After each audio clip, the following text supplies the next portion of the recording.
Hello my dear students, welcome to the MS science academy. मैं हूं मीनू श्रीवास्तव और आज हम डिस्कस करेंगे चैप्टर 5 के बारे में और उसका नाम है principle of inheritance and variation. Basically इस चैप्टर से रिलेटेड कुछ चीज़ें आप लोग जो बच्चे हैं वो क्लास 10th में थोड़ा सा पढ़ के आए हैं। क्लास 10th में आप लोगों को मेंडल से रिलेटेड कुछ पॉइंट्स थे, उसमें हेरिडिटी जो चैप्टर था उसमें वहाँ पर आपने मेंडल, उसका कुछ कंट्रीब्यूशन और पाइसम सटाइवम उसने क्यों लिया, क्या होता है जेनेटिक्स, उसके बारे में थोड़ा बहुत नॉलेज आपने लिया है। तो अब यहाँ पर ये जो चैप्टर है ये डिटेल्ड वे में और बहुत कह सकते हैं कि बहुत इंटरेस्टिंग वे में दिया गया है, जो कि नीट के हिसाब से भी इम्पॉर्टेंट है और आपके 12th के सिलेबस के हिसाब से भी उतना ही इम्पॉर्टेंट है। तो आइए हम स्टार्ट करते हैं principle of inheritance and the variation. सबसे पहले हम ये बात कर लें कि इनहेरिटेंस और वेरिएशन में हम किस चीज़ को इंक्लूड करते हैं। इसमें हम इंक्लूड करते हैं जेनेटिक्स को। बेसिकली जेनेटिक्स बायोलॉजी की वो ब्रांच है जिसमें हम हेरिडिटी और वेरिएशन दोनों को साथ साथ में पढ़ते हैं। यानी कि जेनेटिक्स के अंदर हम हेरिडिटी और वेरिएशन दोनों को साथ में देखते हैं। अब यहाँ पर बात आती है कि हेरिडिटी क्या है। हेरिडिटी कई बार आपने सुना होगा कि ये वाला जो है ये हेरिडिटी फैक्टर है, ये हेरिडिटी है, ये जो हाइट है ये हेरिडिटी है। हेरिडिटी मीन्स क्या है? हेरिडिटी मीन्स जो कैरेक्टरिस्टिक्स हैं उनका आपके पेरेंट्स से नेक्स्ट जनरेशन में जाना, ये होता है आपका हेरिडिटी। तो देखिए हम इसका डेफिनेशन पढ़ लेते हैं। It's a transmission of genetic character from parent to offspring, यानी कि पेरेंट से ऑफस्प्रिंग यानी बच्चों के अंदर ये जो कैरेक्टरिस्टिक जाते हैं वो चीज़ कहलाती है हेरिडिटी। यानी कि कभी आपने अगर सुना हो अपने घर में बड़ों को कहते हुए कि भाई इसके बाल पापा पे गए हैं, इसकी नाक मम्मी पे गई है, इसकी आईज जो है इस तरीके जो है बुआ पे गई है। तो इसका मतलब ये है कि आपकी बॉडी में जो कैरेक्टर्स हैं वो आपके पेरेंट्स से आपके अंदर आए हैं, लेकिन आपके अंदर जो कैरेक्टर्स आए हैं वो हूबहू उतर के नहीं आए हैं, उनमें कुछ चेंजेस आए हैं, ठीक है। और उन्हीं चेंजेस को हम क्या कहते हैं? वेरिएशन। यानी कि कैरेक्टर्स जो आपके अंदर आपके पेरेंट्स से आते हैं लेकिन फिर भी आपकी एक इंडिविजुअल आइडेंटिटी बनाते हैं, वो चीज़ कहलाती है वेरिएशन, ठीक है।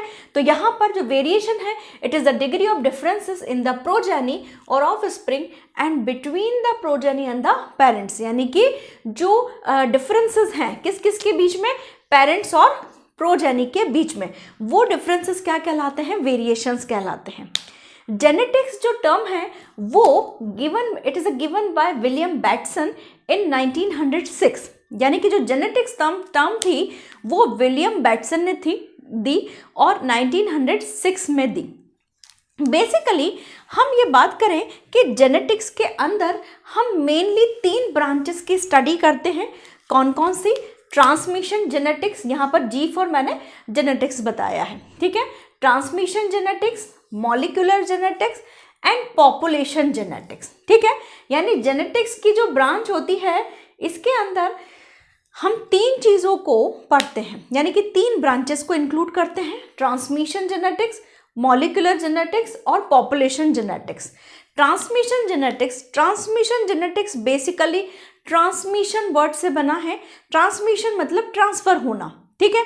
तो यहाँ पर transfer of gene from one generation to the next, यानी कि अगर जीन्स की स्टडी हम करते हैं और वो उस जीन्स की स्टडी में हम क्या पढ़ते हैं कि कैसे जीन्स एक जनरेशन से दूसरी जनरेशन में ट्रांसफ़र हो रहा है, उसे अगर हम पढ़ रहे हैं तो वो आपका कहलाता है ट्रांसमिशन जेनेटिक्स, ठीक है। यानी कि हम कैरेक्टर्स को देख रहे हैं कि कैसे वो एक जनरेशन से दूसरी जनरेशन में ट्रांसफ़र हो रहे हैं। Now come to the molecular genetics.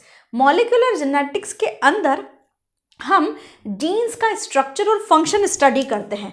It deals with the structure and function of genes, यानी कि जीन्स के अंदर जो स्ट्रक्चर और फंक्शन है मॉलिक्यूलर लेवल पे। मॉलिक्यूलर लेवल मतलब कि जो मॉलिक्यूल्स हैं, और जीन्स का मॉलिक्यूल क्या है? जैसे डीएनए है, आरएनए है, पॉलीपेप्टाइड्स हैं, प्रोटीन है, तो वहाँ पर यानी किसी डीएनए के फॉर्मेशन को, किसी आरएनए के फॉर्मेशन को या किसी प्रोटीन के फॉर्मेशन को कैसे जीन अफेक्ट करते हैं, वो सब हम पढ़ते हैं मॉलिक्यूलर जेनेटिक्स में। Now come to the population genetics. Population genetics word क्या बताता है? पॉपुलेशन, यानी कि अगर हम जीन्स की स्टडी, यानी कि जो इनहेरिटेंस के लॉ हैं उनकी स्टडी हम किसी स्पेसिफिक पॉपुलेशन के कैरेक्टरिस्टिक देखने के लिए कर रहे हैं, तो वो क्या कहलाएगा? वो पॉपुलेशन जेनेटिक्स कहलाएगा।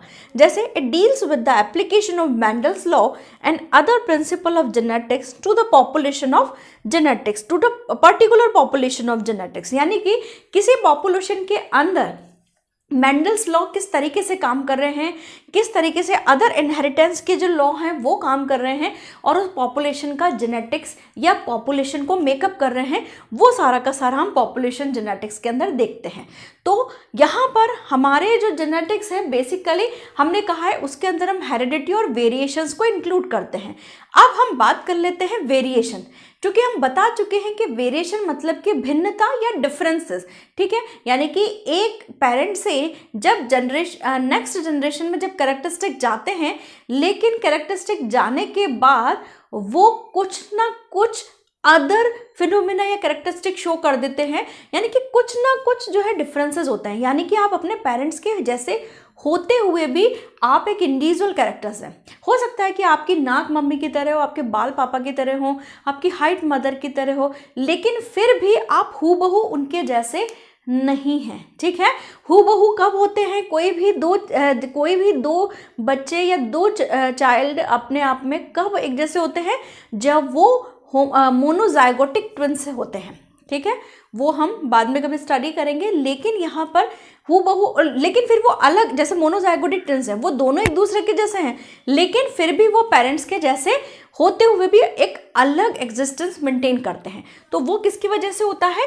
वो होता है हमारा वेरिएशन की वजह से, ठीक है। अब यहाँ पर वेरिएशंस दो तरह की होती हैं। सोमैटिक वेरिएशन, यानी कि ये जो होती यहाँ पर वेरिएशन दो तरह की हुई, somatic variation and germinal variation.